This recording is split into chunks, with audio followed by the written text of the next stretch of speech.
Welcome to the Wired for Success podcast, your show for ambitious, mission-driven entrepreneurs who understand that there's more to entrepreneurship than finding the latest flash-in-the-pan strategies, who understand that in order to build your empire, you need a solid foundation.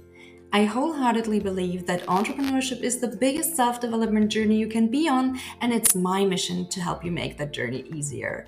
In this show, I bring together the very best from science, self-development, and entrepreneurship to set you up for sustainable success. Hi, I'm Claudia Garbutt, the scientist and mindset coach behind this show, and you're listening to the Wired for Success podcast. Hey everyone, and welcome back to a brand new episode of the Wired for Success podcast, where we talk about all things science, self-development, and entrepreneurship that help you get to that next level of success in your life and business. And today I'm bringing you another exciting interview episode. My guest today is Alex Sanfilippo, the host of the top-rated entrepreneurship podcast, Creating a Brand, and the founder of PodMatch, a free service that matches podcast guests and hosts for interviews. And as a PodMatch user myself, I'm looking forward to talking to Alex about how he started his business, how it developed, and what plans he has for the future. So welcome, Alex, and thank you so much for being on my show today. Claudia, thank you for that kind introduction. Really an honor to be here with you today. Thank you so much for having me. I'm really looking forward to this conversation. So, Alex, I read that you started your entrepreneurial journey at the ripe old age of 10. Can you tell us more about that? Sure, yeah. At 10 years old, I was actually a strange kid, which maybe describes most kids, but being self-aware enough to know that you were weird was kind of probably more of a rare thing. But I realized when I was looking at it, I had 3 younger brothers, and we had just a ton of friends in the neighborhood we grew up in, which I was very thankful to have so many people around. But most of my friends, they were good at school, they were good at sports, they were all good at video games, and my brothers were all musicians. So I remember being like the oldest of my brothers, and I couldn't play music like them. I really struggled throughout all of school, was never good at it at all. There was obviously a few topics and subjects that worked really well for me. And then sports, I was kind of the last guy picked type of thing. I was one of the oldest, so that was weird. So just looking at all these things, I was like looking at it, and then video games, right? Who isn't good at video games? But I wasn't that great compared to the rest of them. And I remember kind of having this little bit of a complex being like, okay, I'm not really good at what everyone else is good at. And at 10 years old, I know that's super weird to have that realization or that self-awareness. But I remember one day I was actually out playing with all the friends, and we were out by the golf course because we played in the golf course, which we weren't supposed to do. But it was right across the street from all of our houses, and we were out there playing. And I saw a golf ball by the water, and I went and grabbed it because it was clean. It was just sitting there. I picked it up, and right when I did that, a golfer was going by on a cart, and he said, "Hey, kid, what's that golf ball say on it?" I looked at him like, it says Titleist Pro V1. He's like, "I'll give you $3 for it." And so I gave him the ball, he gave me $3, and I had my first light bulb moment in my life of, oh my gosh, I bet we could make money if we could find more of these. So I just collected all the friends in the neighborhood, and I said, hey, let's go through these lakes. We got like ball retrievers, and we just started collecting all these balls, cleaning them up, organizing them, and we started selling them.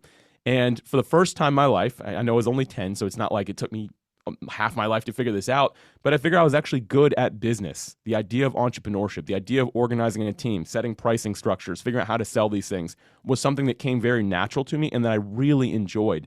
And the thing that I look back at now, it wasn't even about the money. Like, I can't tell you how much money I was making necessarily, but it was the art of building a business that I really just thoroughly enjoyed even that young age. So yeah, my first venture as a kid was selling used golf balls on a golf course. I did that from the age of 10 to 12, and then after that, you're not cute anymore, and you can't really get away with it. But for a little bit, it worked really well for me and the neighborhood friends. I love that story. It's so amazing how it helped you develop this entrepreneurial mindset and discover your strength in building and planning out those systems and the systems that worked. So what do you think, what were the most important lessons you learned from that first touch point with entrepreneurship, and how did those lessons affect your career path? Yeah, so that's a great question. When I look back at that, I did some other things throughout like high school and into even my early 20s in real estate and things like that. But the one thing I carried with me was the fact that if you don't have clear expectations for people you're working with and for yourself, it can go astray really fast. So even at that young age, when I had some of these other kids, like if I didn't say who was going to clean the golf balls, if I wasn't willing to do that, no one would. And I remember our first backlog was when we realized we didn't have enough golf balls to sell that day, but in our family's like garage, basically, we had like a sink out there. It was full of 400 or 500 golf balls, but nobody wanted to clean them. Everyone wanted to go find them because that's fun. Selling them is exciting, but sitting there cleaning golf balls with like bleach and like a little scrubber thing is not fun. And there was no clear expectation around that. So at that young age, I realized that was something I always had to have a clear expectation of who's going to do this. And me as a leader, I have to be willing to do the things that aren't fun. I don't necessarily need to be the guy who always does them, but I have to at least be willing. Because when people saw that I didn't want to do that, even at that young age, the other guys were like, well, I'm not doing it either. Alex doesn't even want to do it. That doesn't look like fun. And I think that's something I learned early on, and I made sure I carried with me the rest of my career. I always made sure that I was willing to do what no one else wanted to do. Again, as the leader, you can't always be the guy on the floor doing those things, but it's important to make sure that you set that example and that standard.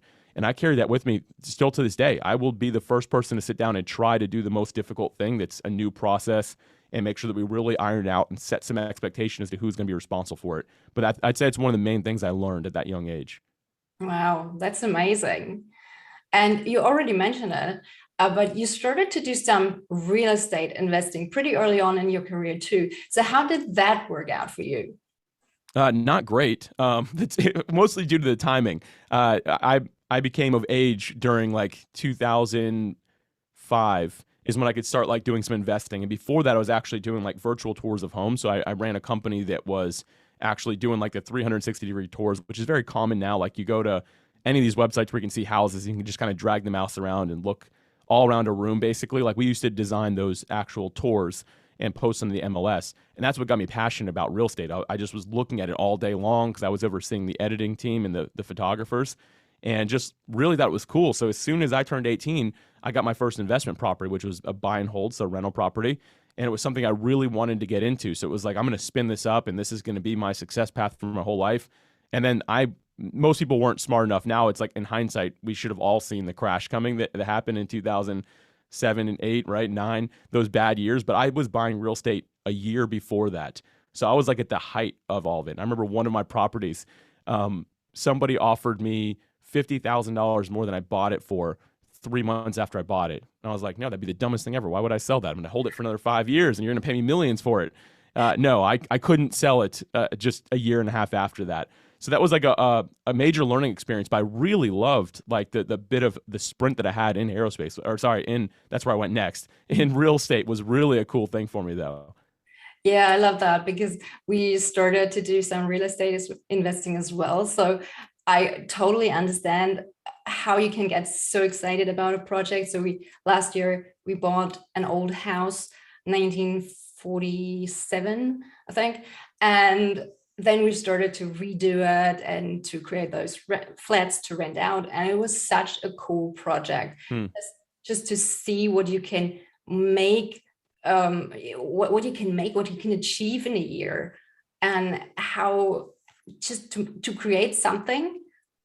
Well, I can't say from nothing, but how you can change things and make them more valuable. This has been an amazing experience. But going back to your story, how did you cope with that setback of losing a lot of money early on? How much did it affect your confidence, and how hard was it to bounce back from that experience?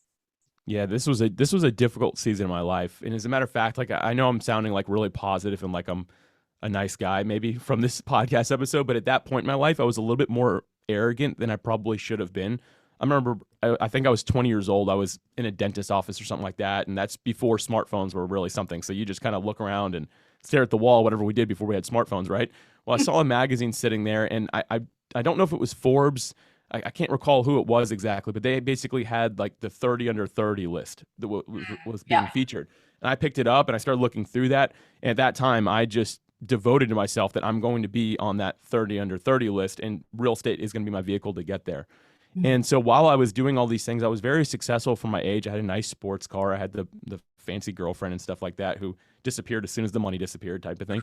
But but in that moment, like I was a very shallow individual. Like I was really focused on my success from a monetary perspective, which is sad that I actually developed that mindset, that's really all I cared about. So I was very prideful, very arrogant. And when you develop all that and you're seeing everything rise with you, it's not good for that ego. That continues to just kind of stoke the fire a little bit, right? Keeps it going. And when everything crashed, I went from being one of the most successful people I knew at my age in my early 20s to easily the most in debt person that I knew for my age. I mean, overnight basically was doing really well to really bad. And that really hit hard for my ego. Like it messed me up. And for a while, I was really alone because, again, going back to the relationship I was in, along with some of the friendships I had, a lot of those people just disappear. And you know how that goes. I think it's like an old saying, basically, like people, you'll see who your real friends are when times are tough, right? I didn't have any real friends at that point in my life. I had other people that were chasing this success and we're all trying to ride each other's wave, right? And so it was a really rough time for me. And this is through my early 20s. And I just had like a complete breakdown of who I thought I was as a person. So my identity was just really shattered. And something that changed it for me was actually one day I grabbed the mail like you're supposed to do. I probably grabbed every couple of weeks. So I just had stacks of mail, right? Just praying they're not all bills. But like I'm going through, and one of them was an invitation to a young adults ministry at a church that just happened to be, like I recognized the address. It was like less than 2 miles from where I was living. I was like, oh, haven't been to church in a long time. I'll go check that out. Like since I've been adult, I didn't really do that anymore. I was just chasing success. So I actually went, but I can remember walking in there with a defeated mindset. Like I almost probably like was hunched over and like, if the people learn how much of a failure I am, they're not going to want me to come back. And to my surprise, and I'm fast forwarding a little bit here, over a few month period of time, I actually ended up making some great friends that really didn't care about how I was doing from a monetary perspective. They more so were worried about me as an individual, wanting to help me out. And so that's when I not to make this like an overly spiritual conversation, but like I devoted my life to Jesus, and like really that was a complete game changer of my identity. And I got around some people that cared about me as a person, not about what I was doing professionally or how successful I was or wasn't. And that was really the moment that's what changed my life. So I went from a very bad situation to actually becoming very strong emotionally and mentally through a really bad situation, which was that whole wreck of the economy, which really hurt a lot of people. I'm not alone in this. Wow, that must have been like really, really tough, especially at such a young age. And this is something that I see happening a lot, is that what defines us is really our success. What really transforms us are those setbacks, are the times when we are miserable, because that's when we finally slow down enough to think about what's really important in life. Now, you eventually became a senior executive in a large publicly traded aerospace organization, and it took you over 10 years to get back to entrepreneurship, right? Yes. I'm curious, what changed that made you go back out there and try your luck again with your own business? Yeah. So the reason I jumped into aerospace first off was I was like looking for something that wasn't affected negatively by the economy. And my dad, I'm thankful to have a dad that was always an entrepreneur, and he was in aerospace. And I was just like, hey, how's that industry going? He's like, oh, it's good. Everything's still booming. I'm like, cool. I want to work in that industry. So he was kind enough to get me an interview and stuff like that. And I was able to get a part-time job. And the thing is, I never stopped being an entrepreneur, even when I was in a corporate job. I kept that mindset. And that's actually what helped me to continuously get promoted and work my way up from a part-time shipping receiving clerk to a senior executive in the aerospace that in that industry and in that company. And so like I carried that with me all the way through, but something happened it was actually 15 years, Claudia, is how long I was in that industry. And but who's counting, right? But at year 10, the company that I was with sold. So it went from being a privately owned company where it was very easy for me to be an entrepreneur, even though I was in an organization, to now it is very structured. I remember that my first encounter with this was 1 month in particular. It's like probably 2 months after we sold. I walked into the CEO's office. His name was Paul. And I was like, Paul, like we just had a great quarter. Like, look at what we did here. So it was 3 months after we had sold. And I was responsible for the company's profit margins and our processes to make sure we're running efficiently and making money. And I had done something with one of my departments. I'm not going to take full credit. Like my teams really made this happen. But we basically added a full 10% margin increase in one of our divisions of the company. Like it was crazy. Like we never did anything like that. I was so excited. I walked into his office expecting that he already knew, but I wanted to make sure that, hey, he knew my team worked really hard to make that happen. And he was not happy. Well, and I was like, no, this is 10% that we made, not that we lost. I'm like, we did really good with this. He's like, yeah, I had a call with the shareholders and they're furious. He's like, we didn't tell them we were going to do that. And they could have sold the stocks for more. They could have gone out more aggressively. And in that moment, I realized in that moment, I was walking away from that office that I couldn't do that long term. And then we went from things like I would have an idea that would take me 2 months to implement, but now it was taking 6 months for people to talk about it before it could happen. Now, I know all companies want to end up there, so I'm not saying it's a bad thing. I mean, that was a multi-billion-dollar organization that was making money, profitable every single quarter and reporting growth. That's just what happens at some point. But for an entrepreneur, that's a tough spot to be in. That's what made me, Claudia, decide I wanted to get out of that. And it didn't happen overnight. I wasn't like, all right, I'm out of here. Like at year 10, I mentioned I was there for 15 years. It took me 5 years to figure out how to get back out on my own. Like that should show you what it costs to be an entrepreneur. I'm not some guy who's like, I'm doing this, I'm doing that, and it's success all the way through. It was a lot of failure before I found something that really worked for me to actually break free of the corporate job. Yeah, and I think that's what's true for so many people out there. You always see the successes, you only see what worked in the end, but you don't see all the failures that led up to the successes that we see. Now, where do you want to take your business? Did you set any specific business goals for 2021? Yeah. So now fast forward where I'm at, like what finally got me out, Claudia, as you know, is becoming a full-time podcaster and being able to monetize that through companies. So I have PodMatch and now PodcastSOP. So two companies that are really able to kind of drive the business. So yeah, like at this point, I'm very thankful. Like my last day in corporate was December 7th, 2020 was my last day in that job. Bittersweet the day I left. I mean, that last year I was there, it was very good. But now like that I was out, like the beginning of the year, like kind of like right at the end of the year, we finished the year off and then January hit 2021. It's like, okay, we need some goals. So yeah, we really set goals around the amount of people we want to help. I realized that I really want to be purpose driven in everything I do. Going back to like my faith, I just believe that that's kind of what drives me personally. So I want to make sure we do that. So for us, it's to help 25,000 people with PodMatch before year end. Is the goal is to have 25,000 people that we're able to help and serve and help them to get those interviews out. And that's kind of like top line. I know like it drives everything else though. And if you have that much, we've kind of figured out, well, the monthly revenue will hit this amount. And so it's just being creative, trying to find ways to actually hit that number and make that happen. And that's kind of like where, if there's a struggle inside of the business, that's where it's at. It's like, okay, how do we get the word out there? How are we actually spreading this around? Nice. And I'm definitely happy to support your business because I think it's a great idea. And thank you. Yeah, so I'm happy to share with everyone. We'll put a link in the comments section. So thank you so much. I'm happy to support you. Now, how would achieving that goal that you set for yourself, how would it change your life? Or would it change your life? Would it allow you to do something that you're not able to do right now? Or would it maybe help you to do things differently? Yeah, so it definitely would. And here's why. I'll give you a little bit of back story here. When I left the aerospace company and decided to pursue this full time, it was a calculated risk. I was sacrificing the good because I had a really good job for the sake of the potential great. So sacrificing the good for the sake of the potential great, not the great, the potential great, calculated risk. I was not making any money when I left. So I knew that when I was leaving, I shouldn't say that, I was making very little, but the writing was on the wall that it could grow to a certain point.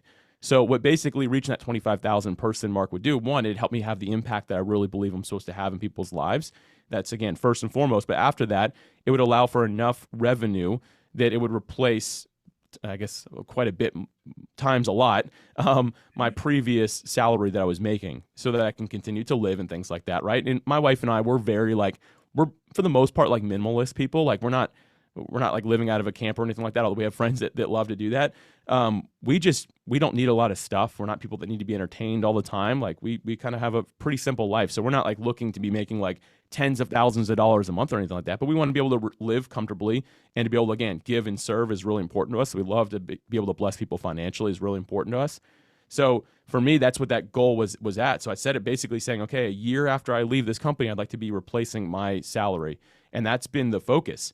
And I know that scares a lot of people because you're like, you think when you leave a job it's because you're making more than it already. But that's why I said it's a calculated risk and it's the potential great. It's not great. I could be making no money right now. Like that could have been an option. But again, taking that calculated risk and really thinking through it led me to believe that I could do that in that 1 year. So for me, the big change it would have would be able to live that very free lifestyle that I'm after. Right. So the financial freedom to really do what you would like to do. And I know 2021 has been pretty crazy with the pandemic and everything that's going on. How much have those things slowed you down, if they have slowed you down at all? And how close are you to achieving your goal? Yeah. So, actually, strangely enough, and I'm one of the few people who can say this, 2020, I'll go back that year, was like a blessing when it came to COVID and all that stuff because people lost their stage, their platforms. A lot of public speakers that were great, they flocked to PodMatch without us doing anything because somebody, I don't know which public speaker it was, started saying, "Hey, everybody, here's a spot we can still speak. We can jump on podcast." So we had probably over, like within just a month, we had 2,000 or 3,000 really great keynote speakers join, and they were just jumping on any podcast they could get on. They just wanted to be out there sharing. And still this day, we have just some really phenomenal speakers out there. And so I'm thankful for that. And this year has looked like more the same. Now, at the same time, it's tough. Like the world is different right now. So it's tough. Like you can tell people are hurting. And for me, it's more motivation to get people to share their stories on podcasts because this is kind of, for some of us, this is all we have to grab onto. Like this is the closest like conversation that's outside of our direct circle that we get anymore because we're not going to conferences and listening to people have these conversations. So this is like a big way for people to be able to be served in the world today. Now, personally, I'll mention this, Claudia, like and you know this, I got COVID this summer of 2021, and that was a tough experience for me. I mean, we had to reschedule this interview twice, I believe, as a result of that, just because me being the guy I am, I assumed I'd be sick for a week and then be better, but it ended up being 7 weeks. And that for me personally was a very difficult season that I had to go through. Yeah, and it's scary because as an entrepreneur, you are the basis and the foundation of your business, right? So when your health is suffering, your business is suffering.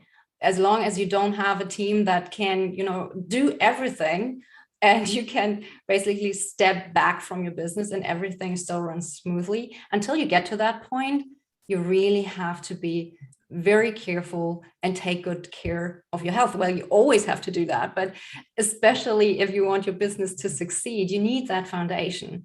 Now, what would you say, what's the biggest challenge you need to overcome right now to still hit your target this year? Or maybe even exceed it? Yeah, I mean, exceeding it sounds great. We'll see.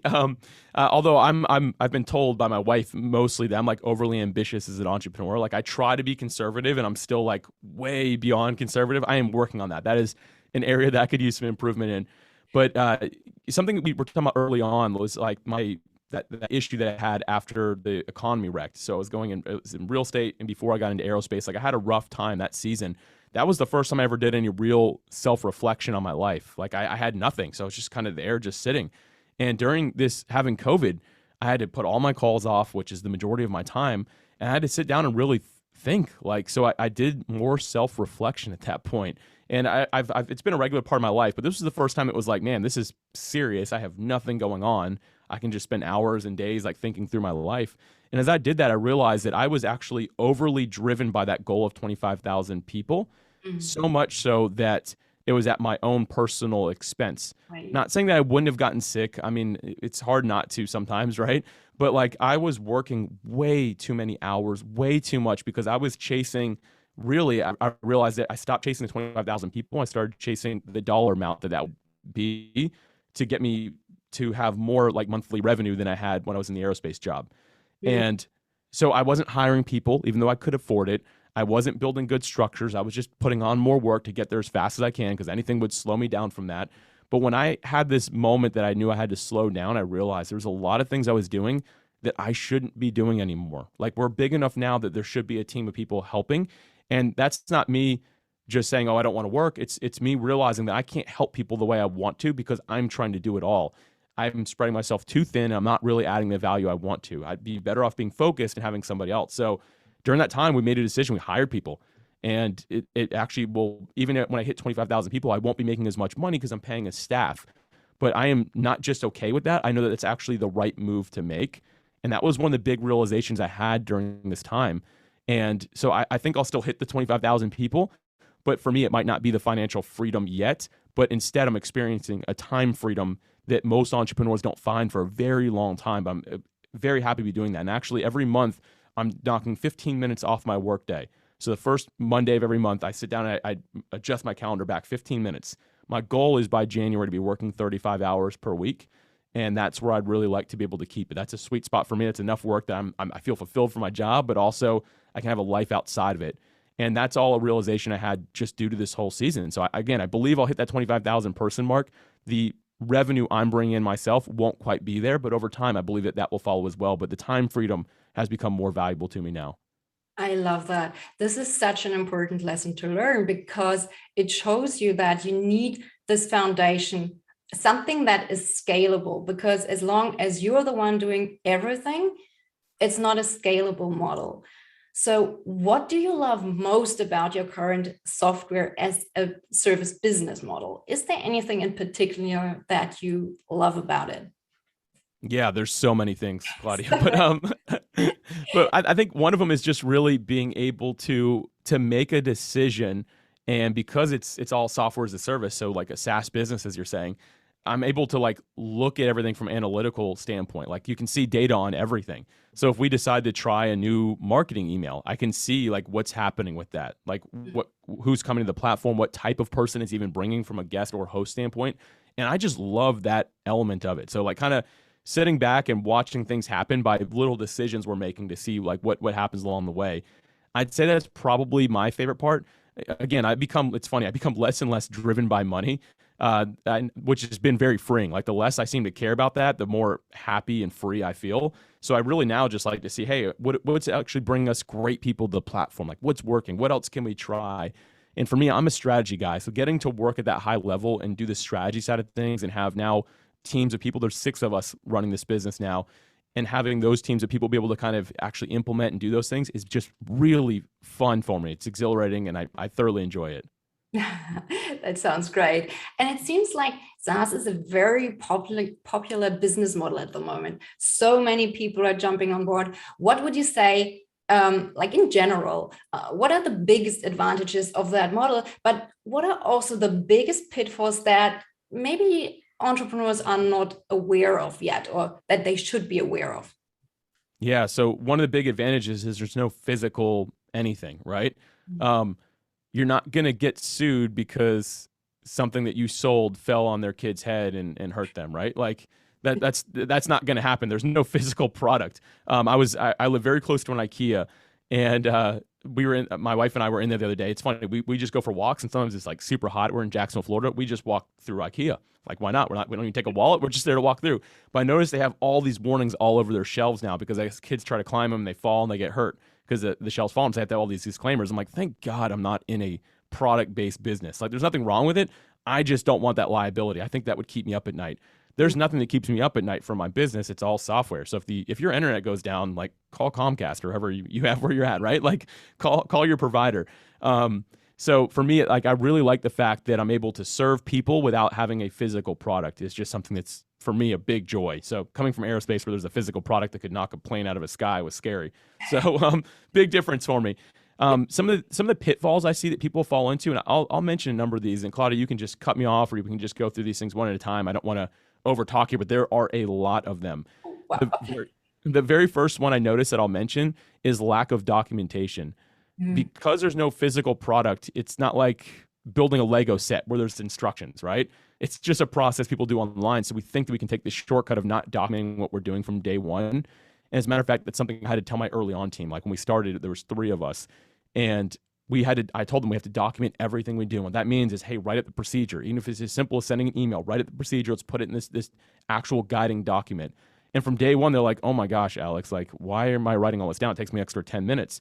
But here's the thing. Now that we have 3 more people than we started with, the training has been almost non-existent because we're just like, here's the document. It explains everything. Ask me if you have any questions on it.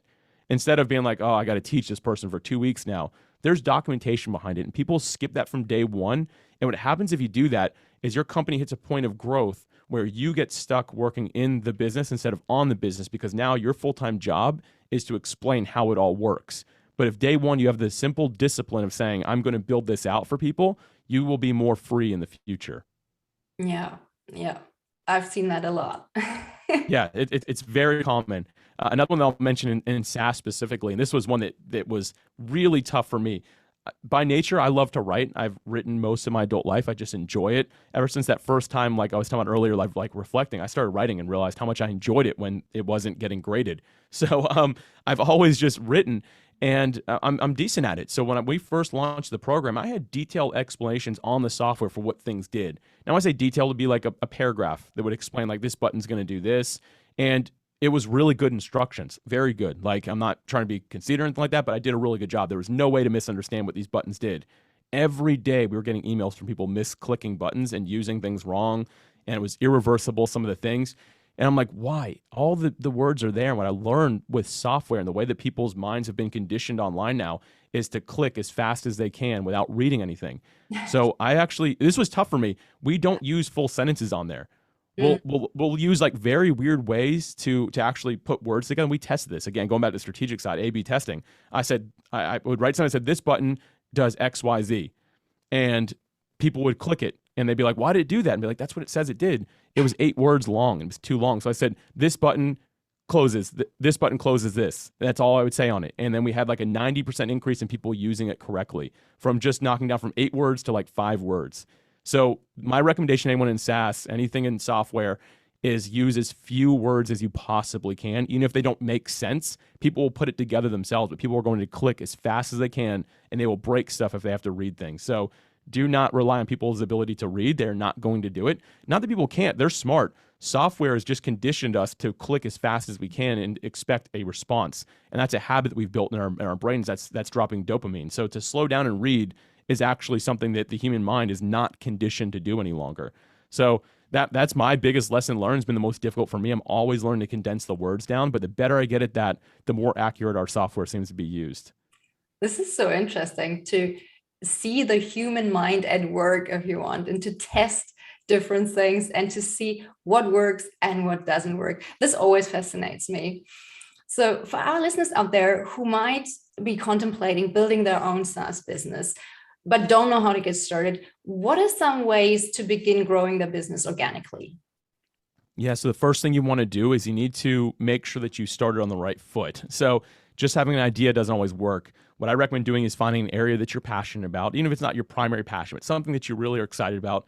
Get into the ecosystem of that industry, that whatever it might be, that hobby, like whatever it seems like, and you're passionate about it. Find the people in it and learn what they're struggling about. So you start with an area of passion, you move into the people's struggle, and then you build a solution off of that struggle. And then that's your product, right? So like if you can do that, you can follow like passion from problem to solution, you can build it out. You now have something that you know somebody wants, and your job is just to get back to the community as much as you can with that solution. It's not to be like, cool, thanks everybody, I'm gonna go take this over here and blast it out to the whole world now. No, you go back to that group of people and be like, how can this help people? Is this helping you? You consistently have them involved in it. And to do this right, you don't want to go out and take years to build a product. You want to do what I just call an MVP, minimum viable product. As soon as you possibly can, get it in front of people, even if it has no logo, even if you have typos everywhere. Find out if it's solving the problem that you set out to solve. And again, keep that community involved, because people feel like, oh, I'm involved in what Claudia is building. If I'm involved in this, I'm going to consistently be part of it. And then I'm willing to share with my friends who I'm like, oh, I was struggling with that, but Claudia built something that helped me and she's still working on it. She might like to help you as well. If you immediately bring a community into what you're doing, you're going to find that it grows organically much faster than just trying to throw marketing dollars at something or trying to just blast it out to everybody you possibly can that has no buy-in. But if you can continue to grow that base community, you'll build fans around it. You'll build loyal customers, people that want to see you succeed. Like Claudia's been very kind to me, like just making my day with her kind words that she said to me. But if you can find people that are willing to come alongside you, it's going to help you and the whole community. And that's my recommendation for all of my marketing. That's really the way I do things. It's just, can I get more people that need this? Can I get in front of them and bring them into the community? And that to me is like kind of the golden ticket, if you will. Right. So find your ideal clients is step number 1, right? Find the people that you want to serve, get in front of that audience, talk to them, ask questions, get their feedback, put your minimal viable product together, get their feedback, and then sell it because it helps them solve a problem that they're facing right now. Yeah. Sum it up. Yeah, I mean, it really does. We won't always hit that right. So here's the thing. There might be like a problem that people have that they're not willing to pay for. And that's why you want to start that off as quick as you can. And there's been actually unicorn companies that have grown to billion, like be evaluated at billions of dollars, where they find out they don't have a single customer. Nobody actually wants it. They saw a need, but it wasn't a need that people wanted solved. And there are a lot of those. And you'll learn that because a problem is when you hear someone complaining about something. But we have to remember, like in general, like I'm like this too, people like to complain and they don't always want a solution to the problem. So you have to actually make sure, do they care enough to have a solution to this problem? A great example of this is the other day, my wife, who's not much of a complainer, but I've consistently heard her complain about one app on her phone. Her phone's on silent all the time, like mine is, but she wishes that one app could make a sound because she likes the sound it makes. So she's like, and it happens like once every couple weeks. And she's like, I'd like to hear that sound go off. And she always complains about, not complains about, but she always like mentions it. I'm like, oh, I think that there's something you can do in your phone settings to change them. Like I could send you a demo on that. And she's like, oh, no, it's fine. And that's a perfect example. She wanted just to say, I wish it did this, but she doesn't actually care enough to do something about it. I don't mean to pick my wife, but everyone has that problem. And I mentioned those 5 years where I couldn't get a company to work. And the issue was I heard one person say, ooh, I wish that I could do this. I'd go out and build that. I take months and months to like perfect it, get a great logo, get a great branding, come up with my whole mission and purpose, only to find that people are like, nah, I don't really care enough to do anything about that. So that's why you want to start having a way to charge people or get them on board as soon as possible to find out if you actually hit the mark right. And you'll find that it's not always the case. Some people many people, they just like to complain about it. So it's a matter of like figuring out, did you actually find something that truly is a problem that needs to be solved? Right. This is such an important distinction. And I think something that a lot of people get wrong. And it's certainly something that I've experienced too, because maybe even your solution is perfectly fine, but you're trying to sell it to the wrong people. So it's just not valuable for those people that you're trying to sell it to. Because some people, as you just said, they like to complain, but they also don't like to change anything. So I've seen that a lot in coaching, because there are a lot of people who complain, who are not happy where they are, but they do not want to invest money into actually changing anything in their life. So this is another example where this is absolutely true, what you just said. I mean, so many people complain about it, but not many people actually take the action, invest in a coach, and go forward. Yeah, Claudia, God bless you for being in that field, because I can't imagine you can see a problem somebody has and you're like, hey, let's meet. And they're like, nah. And you're like, you could change your life. Like you could change your life. Like, please. I can't imagine, but you have a lot of grace. I appreciate you.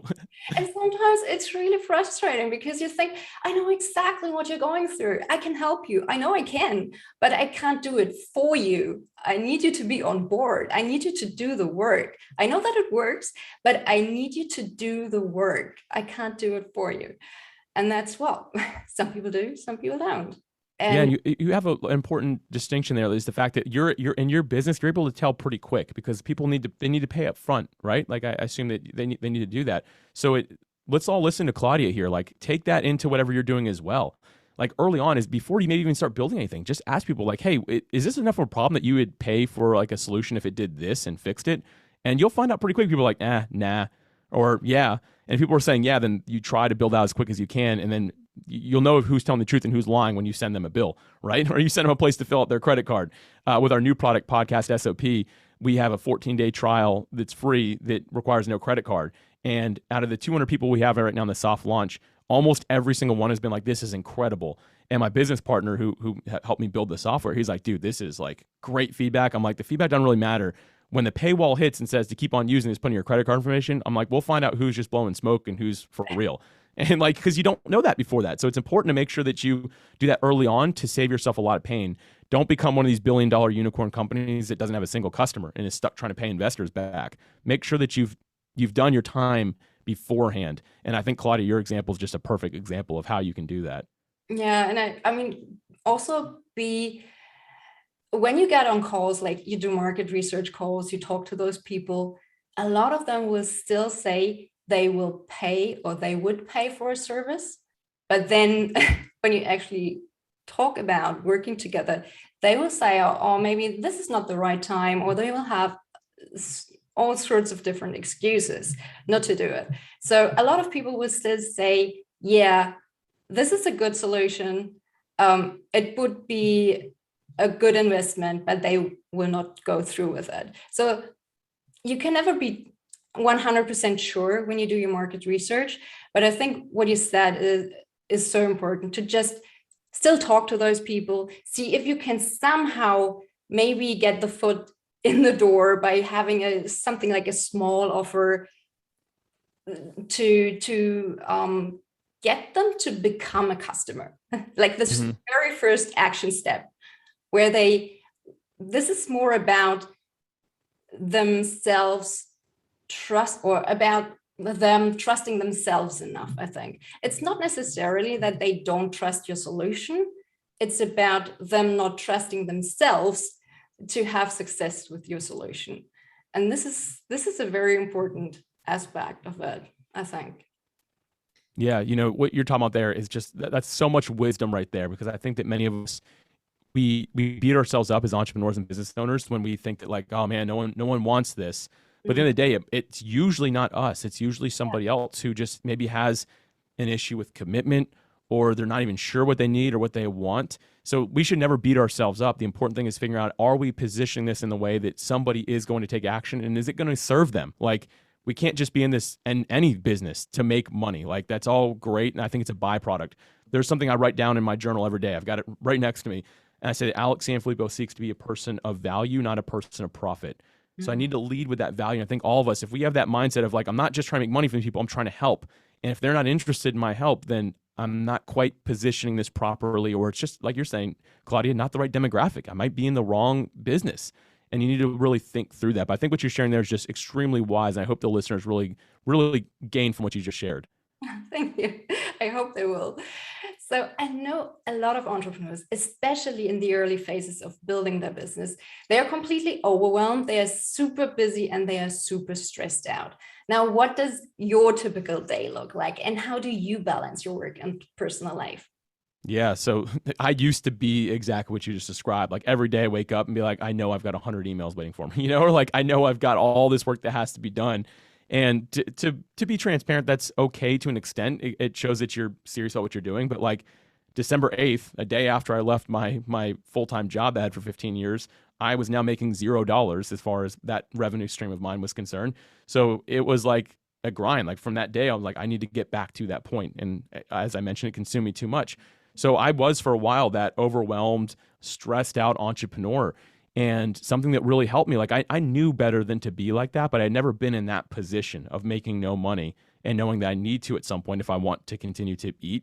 Both me and my wife have food, right? Like, and have electricity. Like, I knew that we needed to get back to that point, and I let it consume me too much. And it wasn't until I got COVID, which we also talked about, that I really sat back and was like, okay, like, let's get real with, like, what needs to happen with where I'm at.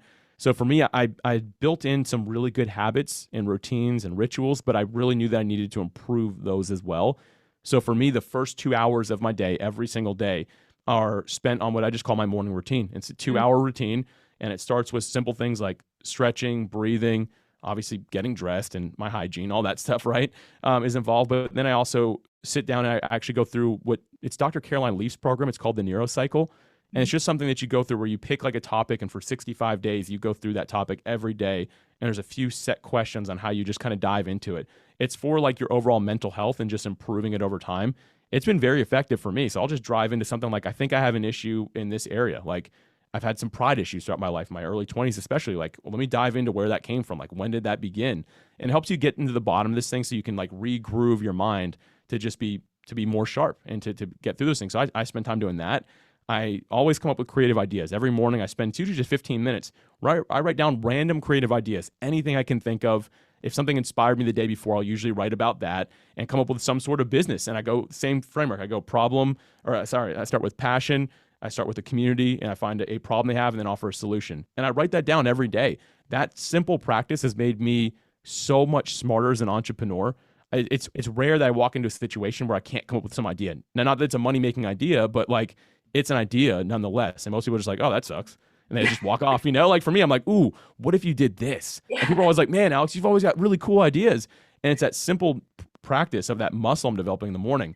And then I also just write out my day. So like, I like to visualize my entire day in this 2-hour period. That's something else I do. I think about my whole day. I write everything down I'm gonna be doing.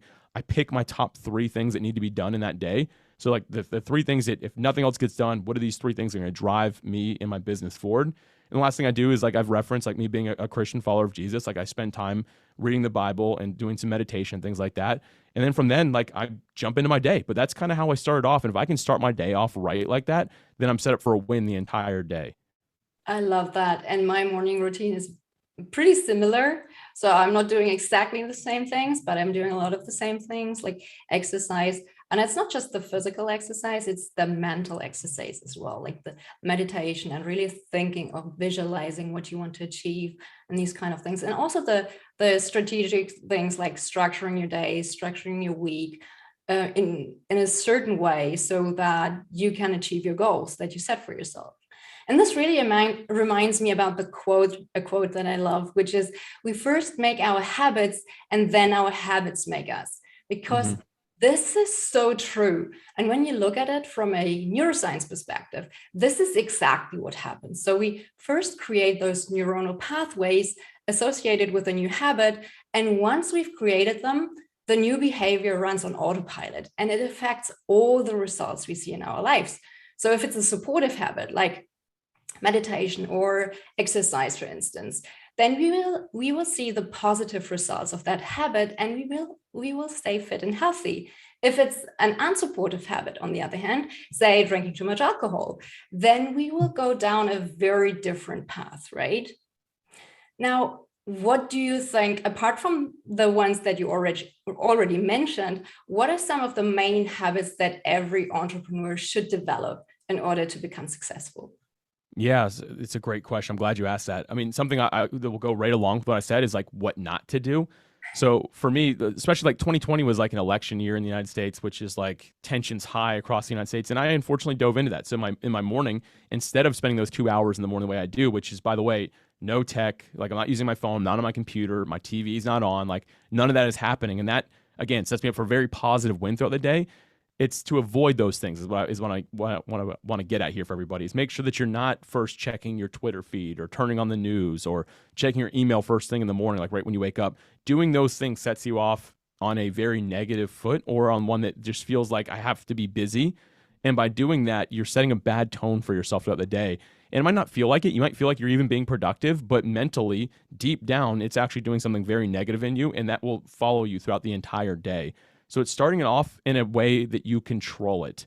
Now, obviously, none of us are ever fully in control of our lives, right? Or anything, what happens to us necessarily. Like you might get a phone call and have to take it. But at the end of the day, if you say this first hour or first 30 minutes of my day is going to be set on this and I'm in control of that time, it's going to set you off on the right foot.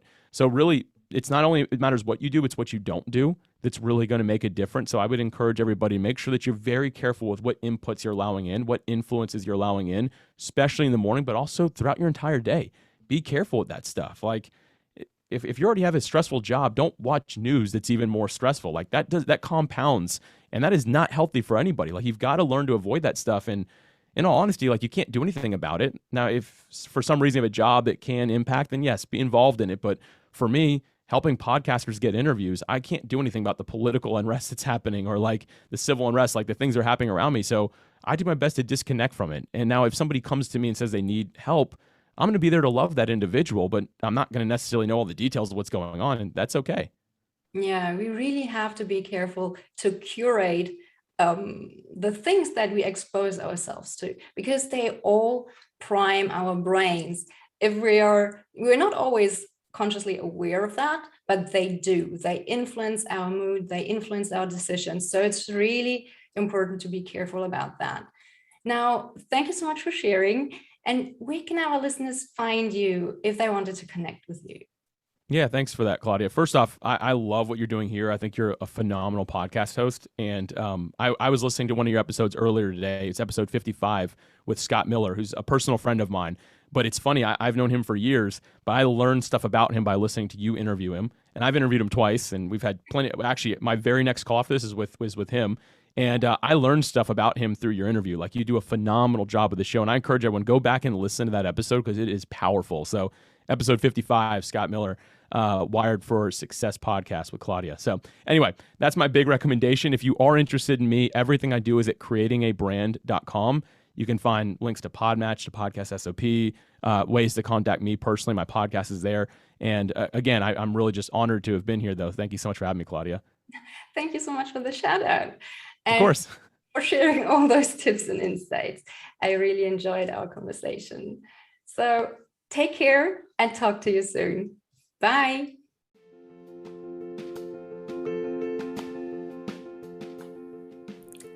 thank you so much for listening to the Wired for Success podcast. I hope you've enjoyed it. If you did, please take a sec to rate and review my show. It would mean the world to me because you'd help me reach more entrepreneurs like yourself who would love this show. If you'd like to learn more about creating a widely successful business without sacrificing your health, relationships, or sanity, make sure to stick around and subscribe so you don't miss out on any future episodes. And why don't you help me spread the word and share this show with your friends? I'd really appreciate it, and I'm sure your friends will too. Want to continue this conversation, build real relationships, and join a community of like-minded entrepreneurs? Come join my free Facebook community for visionary entrepreneurs. I would love to see you there. In the meantime, if you haven't done so already, grab my free brain priming audio file for entrepreneurs and start priming your brain for success in less than 5 minutes each morning. Curious? You can learn more about how this works and download the audio file at www.wiredforsuccess.solutions. Until next time, bye!